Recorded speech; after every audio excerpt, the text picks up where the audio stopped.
Hello everyone, आज हम देखेंगे कि इलेक्ट्रॉन गेन एंथैल्पी क्या होती है।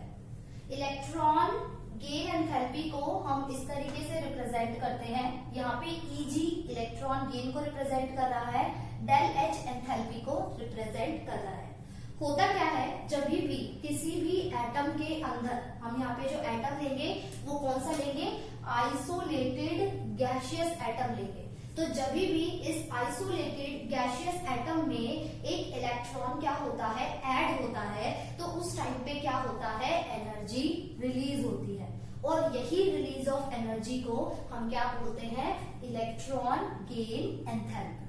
ठीक है। अब मैंने पहले भी बताया था कि हम यहाँ पे गैसियस एटम ही क्यों लेते हैं, क्योंकि गैसियस स्टेट के अंदर जो inter atomic force of attraction होती है बिटवीन द एटम्स वो क्या होती है, बहुत ही कम होती है। और हमें सिर्फ एक पर्टिकुलर एटम की ही इलेक्ट्रॉन गेन एंथैल्पी निकालनी है, इसलिए हम यहाँ पे ये जो वर्ड है आइसोलेटेड यूज कर रहे हैं। तो आपको पता ही है, जब भी कोई भी एटम इलेक्ट्रॉन को क्या करता है, एक्सेप्ट करता है, तो वो किसमें कन्वर्ट हो जाता है, नेगेटिव आयन में, और यू कैन से किसमें कन्वर्ट हो जाता है, एनायन में। ठीक है। तो इलेक्ट्रॉन गेन एंथैल्पी क्या है, एनर्जी रिलीज्ड की फॉर्म में डिफाइन की जाती है। और ये एनर्जी हमारी कब रिलीज होती है, whenever there is an acceptance of electron, ठीक है, बाय द एटम। तो देखते हैं इसको हम इक्वेशन की फॉर्म में किस तरीके से एक्सप्रेस कर सकते हैं। तो सपोज ये X हमारा कोई भी एलिमेंट है, ये आइसोलेटेड हमारा गैसियस एटम है, इसने क्या किया, एक इलेक्ट्रॉन को एक्सेप्ट किया और खुद को किसमें कन्वर्ट कर लिया, एनायन में कन्वर्ट कर लिया। ठीक है। तो इस टाइम पे क्या होगा, इस टाइम पे आपकी इलेक्ट्रॉन गेन एंथैल्पी जो है वो क्या होगी, रिलीज होगी। क्लियर। तो this is how you will express the electron gain enthalpy in the form of this equation. तो जितनी ज्यादा अमाउंट में ये एनर्जी रिलीज होगी उतनी ही ज्यादा उस एलिमेंट की इलेक्ट्रॉन गेन एंथैल्पी होगी। एक्चुअल में इलेक्ट्रॉन गेन एंथैल्पी क्या बताती है, इलेक्ट्रॉन गेन एंथैल्पी बताती है एलिमेंट की स्ट्रेंथ को, कि वो कितना स्ट्रांगली वो एलिमेंट उस इलेक्ट्रॉन को अपने से बाउंड करके रख सकता है। ठीक है। तो जिस तरीके से हमने सक्सेसिव आयनाइजेशन एंथैल्पी पढ़ी थी, उसी तरीके से हम सक्सेसिव इलेक्ट्रॉन गेन एंथैल्पी भी पढ़ेंगे। लेकिन एक चीज आपको ध्यान रखनी है, जब भी आप सिर्फ एक ही इलेक्ट्रॉन ऐड कराएंगे किसी भी एलिमेंट के अंदर, तो उस टाइम पे आपको जो इलेक्ट्रॉन गेन एंथैल्पी मिलेगी वो कैसी मिलेगी, नेगेटिव मिलेगी। जब भी एक इलेक्ट्रॉन आप ऐड कराएंगे तो जो आपको इलेक्ट्रॉन गेन एंथैल्पी मिलेगी वो कैसी मिलेगी, नेगेटिव। ठीक है। लेकिन अगर आप इसके बाद दूसरा इलेक्ट्रॉन को ऐड कराएंगे तो उस टाइम पे क्या होगा, उस टाइम पे आपको जो इलेक्ट्रॉन गेन एंथैल्पी मिलेगी वो नेगेटिव नहीं मिलेगी, वो कैसी मिलेगी, पॉजिटिव मिलेगी। ठीक है। तो मैं with the help of example आपको ये एक्सप्लेन करके दिखाती हूँ फॉर द ऑक्सीजन एटम। ठीक है। तो ऑक्सीजन के लिए मैं इलेक्ट्रॉन गेन एंथैल्पी आपको करके दिखा रही हूँ इस ऑक्सीजन एटम के लिए। तो मैंने एक ऑक्सीजन एटम लिया इन द गैसियस स्टेट। ठीक है। इसमें सबसे पहले हमने एक इलेक्ट्रॉन ऐड कराया, तो ये बन गया O- गैसियस एनायन। ठीक है। तो इस टाइम पे जो मेरे को इलेक्ट्रॉन गेन एंथैल्पी मिलेगी वो कैसे मिलेगी, नेगेटिव। अब मैं जब इस O- गैसियस एनायन में एक और इलेक्ट्रॉन ऐड कराऊंगी तो मुझे जो इलेक्ट्रॉन गेन एंथैल्पी मिलेगी वो कैसी मिलेगी, पॉजिटिव मिलेगी। तो ऐसा क्यों हुआ, इसका क्या रीजन है, इसका रीजन ये है, जब भी हम एक इलेक्ट्रॉन को किसी एलिमेंट की शेल में ऐड कराते हैं तो वहां पे एक इलेक्ट्रॉन आ जाता है ना। तो अब हमारे पास शेल में एक इलेक्ट्रॉन आ गया और आप क्या कर रहे हो, एक और इलेक्ट्रॉन को ऐड करा रहे हो, तो इन दोनों के बीच में क्या होगा, इलेक्ट्रोस्टैटिक रिपल्शन होगी। ठीक है।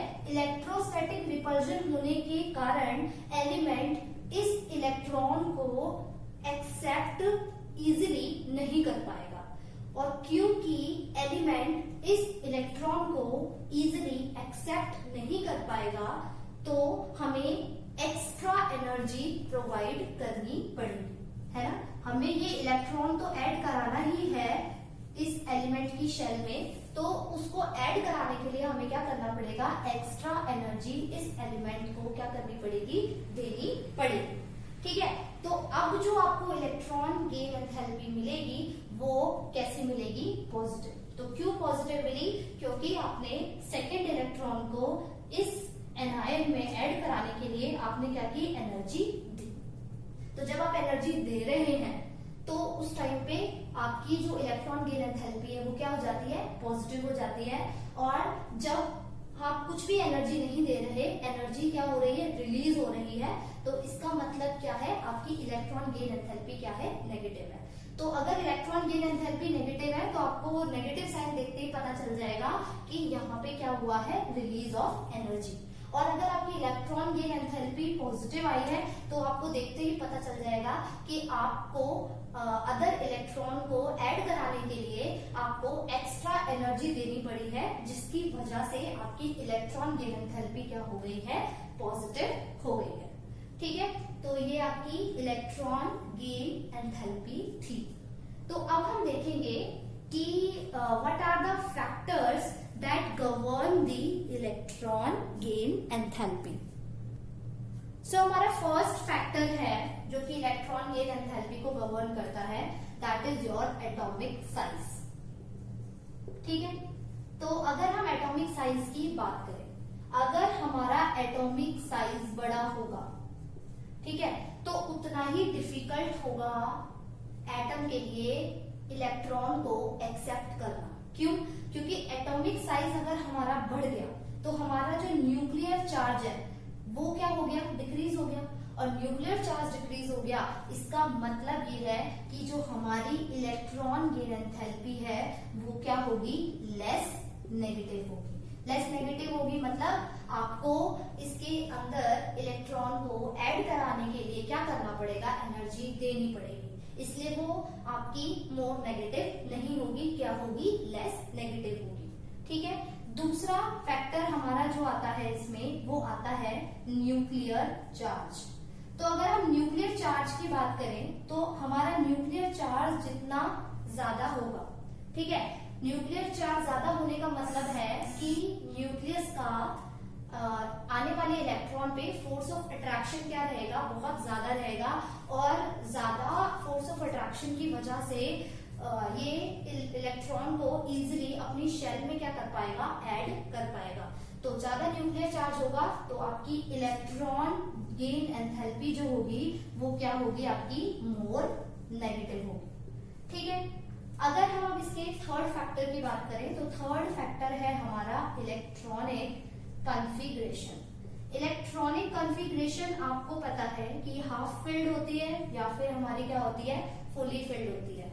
ठीक है, तो जो हमारी जैसे कि हम बात करें नोबल गैसेस की, तो नोबल गैसेस की जो इलेक्ट्रॉनिक कॉन्फ़िगरेशन होती है वो कैसी होती है, फुली फिल्ड होती है। फुली फिल्ड होती है तो इसका मतलब नोबल गैसेस की इलेक्ट्रॉन गेन एंथैल्पी की जो वैल्यूज होंगी वो कैसी होंगी, मोर पॉजिटिव होंगी। ठीक है, इनफैक्ट आपकी एग्जैक्टली हाफ फिल्ड कॉन्फ़िगरेशन है या फिर आपकी एग्जैक्टली कैसी है, fully filled. Exactly half filled है या तो कॉन्फ़िगरेशन, या फिर आपकी क्या है, फुली फिल्ड कॉन्फ़िगरेशन है, तो उस केस के अंदर आपकी जो इलेक्ट्रॉन गेन एंथैल्पी होगी वो क्या होगी, मोर पॉजिटिव। ठीक है, तो ये आपके फैक्टर्स हैं that governs the electron gain enthalpy. First is your atomic size, अगर एटॉमिक साइज ज्यादा है तो electron gain enthalpy less negative होगी। सेकंड फैक्टर है न्यूक्लियर चार्ज, अगर आपका न्यूक्लियर चार्ज ज्यादा है तो आपकी जो इलेक्ट्रॉन गेन एंथैल्पी है वो मोर नेगेटिव होगी, क्योंकि इलेक्ट्रॉन को उतना ही स्ट्रॉन्ग फोर्स ऑफ अट्रैक्शन से हम अट्रैक्ट कर पाएंगे शेल के अंदर। और अगर थर्ड फैक्टर है हमारा कि इलेक्ट्रॉनिक कॉन्फ़िगरेशन, तो इलेक्ट्रॉनिक कॉन्फ़िगरेशन में अगर आपकी एग्जैक्टली हाफ फिल्ड या फुली फिल्ड कॉन्फ़िगरेशन है तो उस केस के अंदर आपकी जो इलेक्ट्रॉन गेन एंथैल्पी है वो क्या होगी, आपकी मोर पॉजिटिव होगी। ठीक है, this is all about electron gain enthalpy. Thank you class.